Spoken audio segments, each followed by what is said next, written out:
Welcome to Progressive Soup. My name is David Stevenson. I'm tonight's host. And I have three Bernie Sanders supporters with me tonight. Emily Volpentesta is away today, but I have three Bernie Sanders supporters with me tonight. And I'm going to ask them to introduce themselves and tell a little bit of something about what got them interested in the Bernie Sanders for President campaign. Start with Deb. My name is Debra Cohen. I'm from Wethersfield. And I think that what brought me to this campaign goes all the way back to Occupy Wall Street. I discovered Occupy Wall Street in 2011, looked around for a local group, found Occupy Hartford, and that was my training ground. I don't remember the first time I read or heard about Bernie Sanders, but I do remember the first time I heard him speak thinking, that's the man who's representing all of the things that I value so much that I learned about in Occupy. So he brings it all together for me, and I hope to bring it all together for him. I am Nick Smith from Milford. I was turned on to Bernie in 2010 when he did his epic filibuster, whatever you want to call it, against the extension of the Bush tax cuts. And at that point, I was probably at my most cynical as a person, but certainly, didn't have any hope for politics, didn't have any hope for American politics.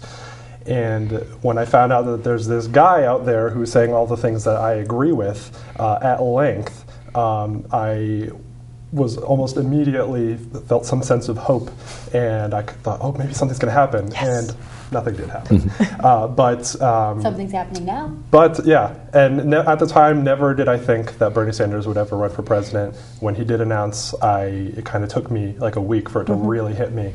So I continue to be amazed that it's actually happening and that it's working. Thanks for having me. I'm Jeannine Lupo. I'm from Litchfield, and I'm working with the team as the 5th District Coordinator.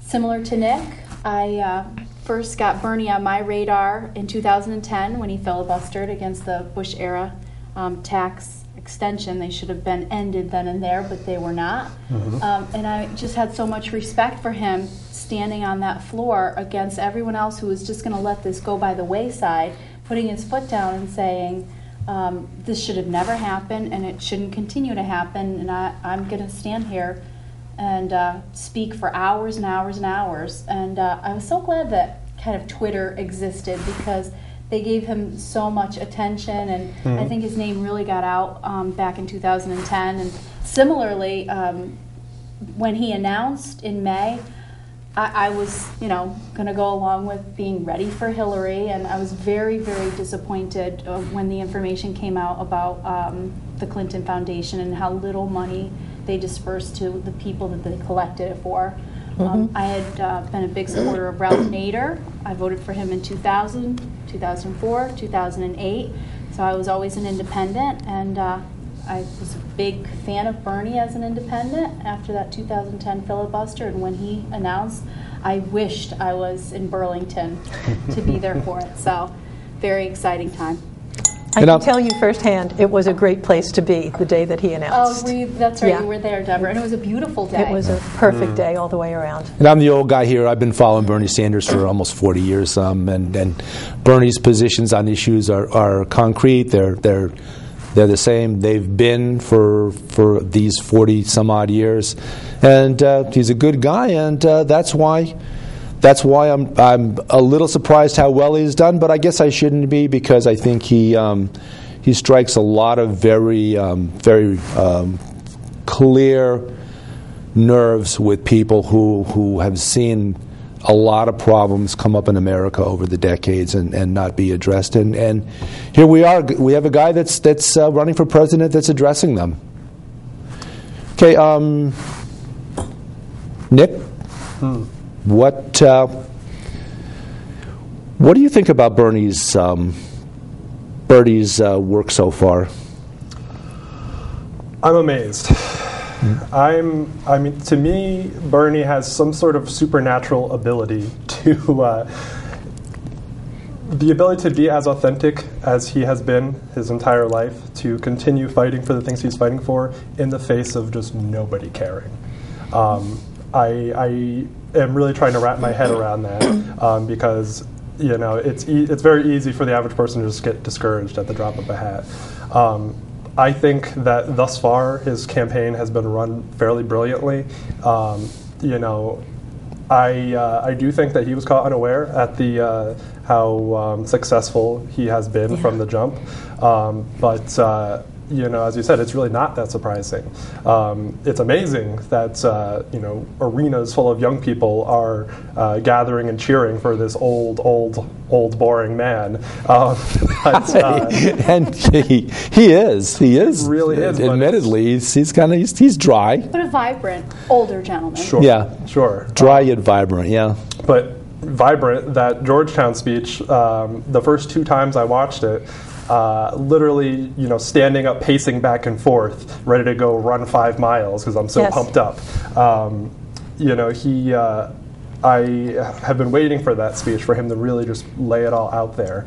And, for somebody to be finally bringing up Roosevelt's second Bill of Rights, something that is so long overdue, and for somebody to be laying out the situation that we're in now in the Middle East and all of the things that we've done as a country over decades and decades to bring us here. For somebody to lay it out so plainly, so truthfully, so honestly, it's amazing. So, whatever happens, I'm happy that this is all now mainstream stuff.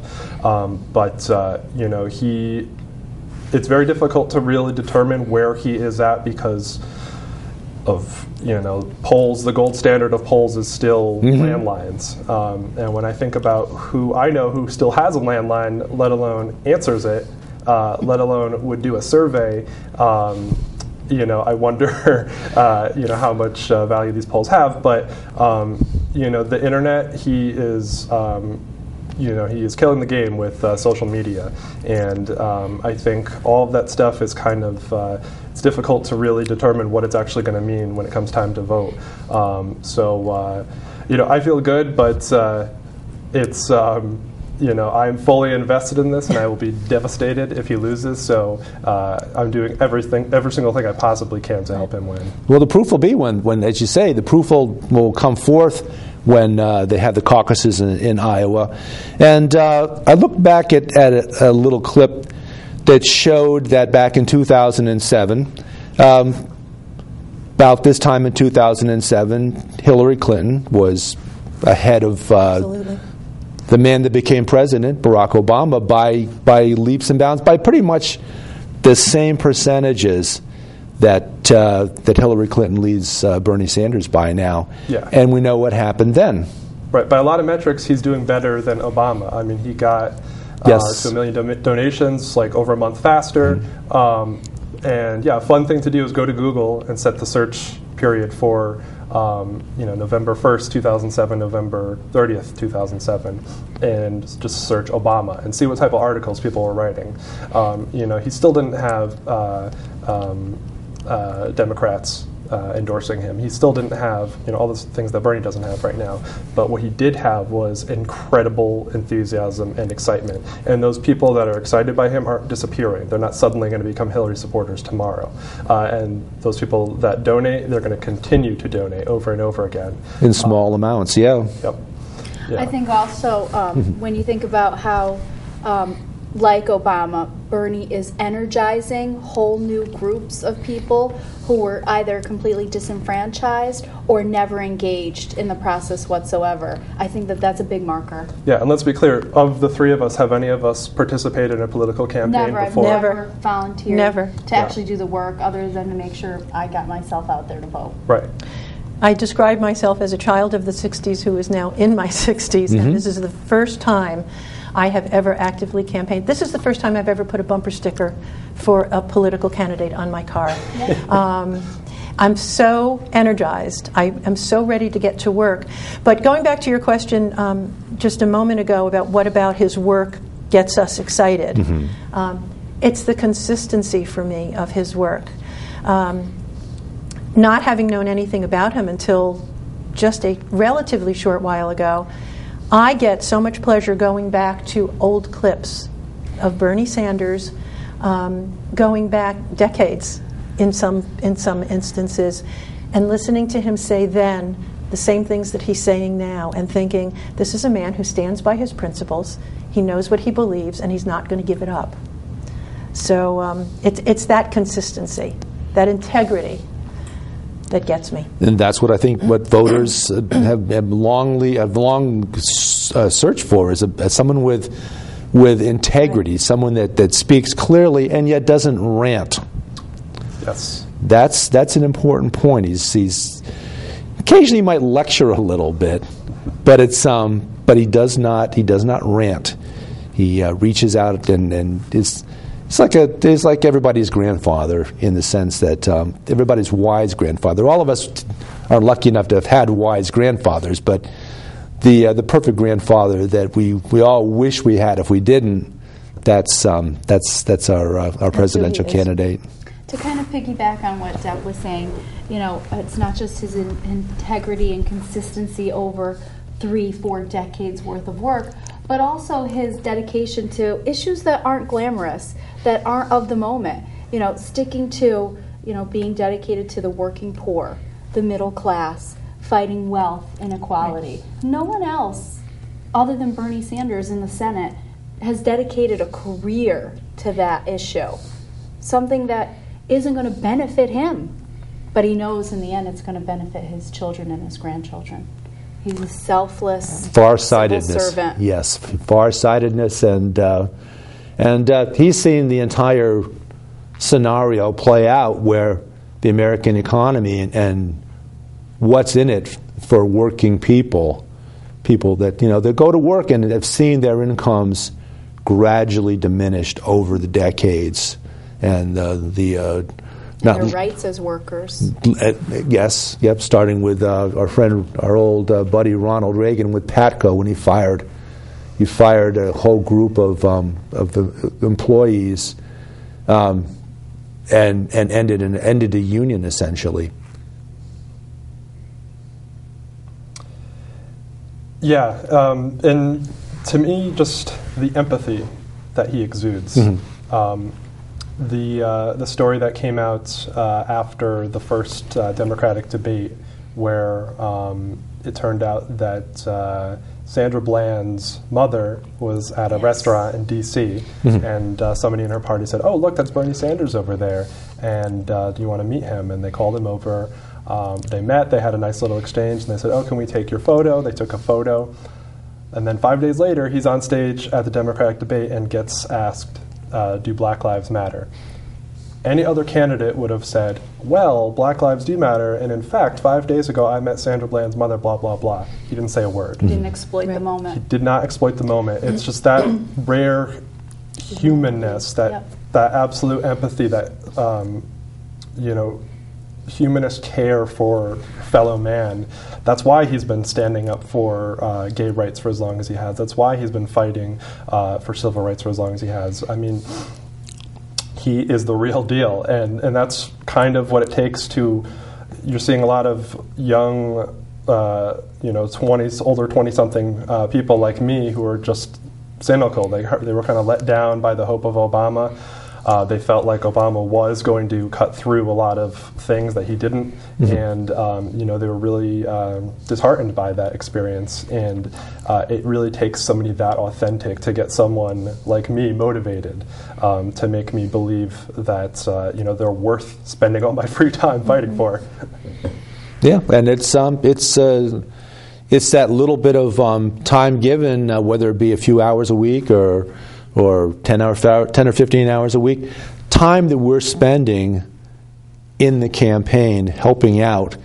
And it is, we hear the term grassroots all the time. It's become kind of a bland, overstated thing. Yeah. But this truly is very, very grassroots. It's very driven from the supporters up, mm-hmm. to the candidate.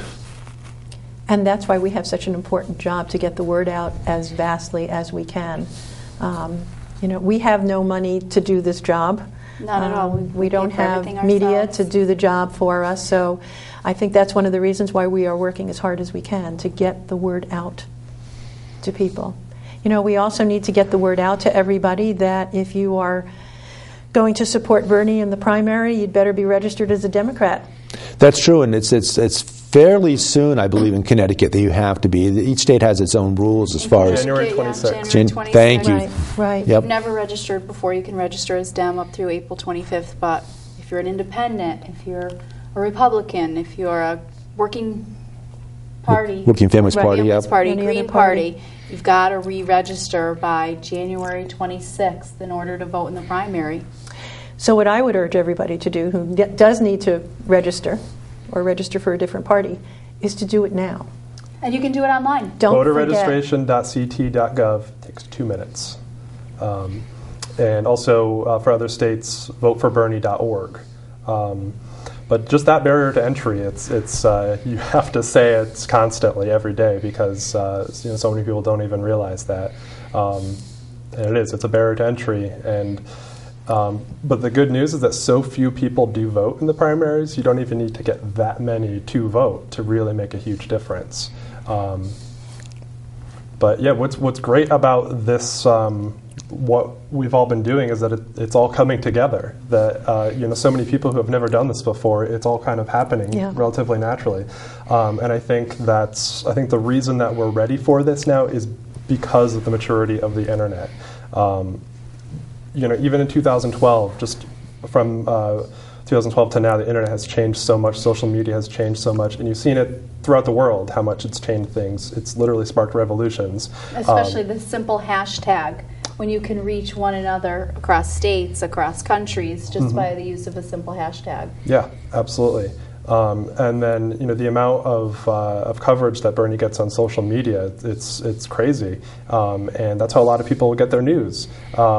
And the campaign is doing a pretty good job with empowering people like us who have never done this before to say, go out there and do it. You can. And what I'm realizing is it's really not that difficult. No, there are great tools on the BernieSanders.com website, whether it be the phone banking tools or the event listing tools. Yeah, I think that's important to mention is that now it's easy for anyone in the comfort of their own home to get involved with that phone banking. Right. So BernieSanders.com/phonebank. And it's like a 30-minute webinar training, and then you're off and running. And this is going to prove, can you rally a bunch of people who are disillusioned with politics to stand up and say, enough is enough. It sounds a little bit corny, but it's the truth, and It's got to be the truth. Yeah, It's a good feeling to feel empowered. It really is a good feeling, not just in light of recent people being disillusioned with things that have happened, but long-term too. Right. I can say from a first-hand experience that there are some people who say, well, I've never gone canvassing before, I'm nervous. Or I haven't done phone banking before, I'm nervous about it. That's how I did feel about canvassing before going up 2 times to New Hampshire to canvass there. And it's amazing how after the first couple of door knocks and you actually speak to somebody and you realize it's just having a conversation, how you get past that fear. But the most important thing for me was to recognize that my fear of Bernie not winning this election is much higher than my fear of going canvassing, and that I have to put my concerns about what I'm not experienced doing aside for the sake of a bigger picture. Having conversations with people that you don't know, it's difficult, as you say at first, but then it's very energizing to find points of agreement and sometimes points of disagreement, because you're getting involved in this great communications exercise that we have so little of nowadays, where most of us are communicating with our fingertips rather than face-to-face with people, which is so much more fun. And I have to say also that all of the volunteers that we've met with the Bernie Sanders Connecticut team are so generous with one another in their time. And oftentimes if you say, I want to do this, there'll be a volunteer that'll join you in that effort, Right. kind of like Right. today. Happy to do it, Jeannine. Yeah. And giving someone that you met on the street at a mixer, in which you're trying to make that connection. One of the things that as a grassroots campaign we've agreed to do is to first listen, to someone and listen to what their needs are and sometimes what their fears are, and try and make an inroad there. And then when you have that common ground, then their ability to listen to your viewpoint is opened up much more so. Good point. Let them initiate the conversation. Let them speak to their needs, to their what makes them tick, and then find those points of agreement. And don't be afraid if you have some amount of disagreement with somebody, as long as you can speak it in a gentle and respectful way. The conversation I found over the years goes very well. If you agree 100% with anybody, it's going to seem something less than authentic. So to find a little bit of disagreement is a good thing. I mean, none of us think exactly the same on everything. And you just used a word that I think is really important, which was respectful. I believe that face-to-face communication forces us to be more respectful than email, than Facebook posts, than any of the the online electronic things. And civility is missing, I believe, to a large degree in our society, and I think that it's a very important part of getting our message across and actually persuading people that what we have to say about Bernie Sanders, or anything else for that matter, is worthy of listening to. Considering Bernie's style, when Right. you listen to him, whether he's on the Senate floor or he's testifying or he's behind the podium at a rally, he'll always say, my Republican colleagues, My Republican friends. my friends across the aisle, we Which is the way it used to disagree." be. That's the way it used to be in politics, and we've lost a lot of that civility, and people bemoan that civility, and to see it return, and see it, well, not return in the case of Bernie Sanders, but to see it return little by little through the entire discourse that we have is really exciting. It's fun.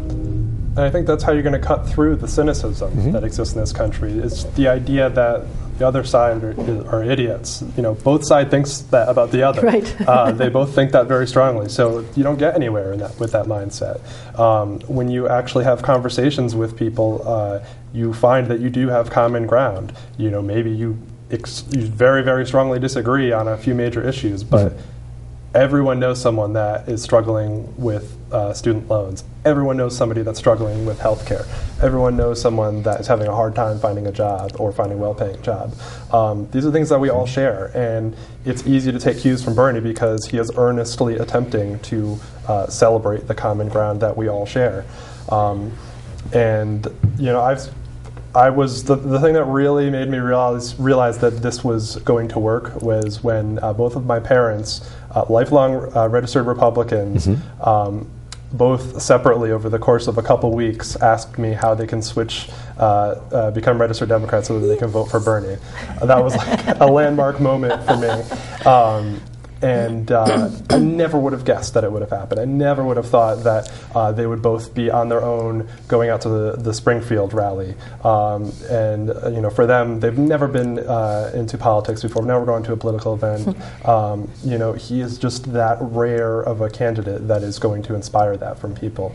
Our job is just to make it so that every single person possible knows who he is and what he's standing for and what he's fighting for, because he's fighting for all of us. His commitment to veterans also is a common thread that we can find with conservatives. And if people need more information on issue-by-issue stances from Bernie, feeltheburn.org is a great resource as well. Yeah, volunteer created, and it's expansive. If you click on climate change, 5 more tabs will open up, and it'll tell you every single detail. That's expansive, not expensive.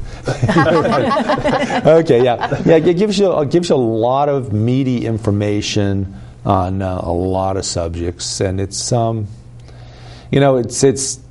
strays away from a lot of the hot button issues. And I think I noticed early on they tried to use use Bernie's the fact that he's from Vermont, which is a very rural state, a lot of hunters there, and he had voted on some difficult issues, and he took some flack for his votes on some of those issues on gun legislation. And he makes no apologies for the way he voted. Doesn't pander. No, he makes no apologies for the way he voted. They were complex votes, and he took a stand that at the same time reflected the wishes of his constituents in his own state, but looked on the issues in a more national sense, understanding, and he explained it very well, that guns in a rural state have a place. People hunt, but in our cities, guns have no place. We have no place for automatic weapons, for weapons that you can kill. In our own case here in Connecticut, they can kill 26 people in less than 3 minutes. That has no place anywhere in America.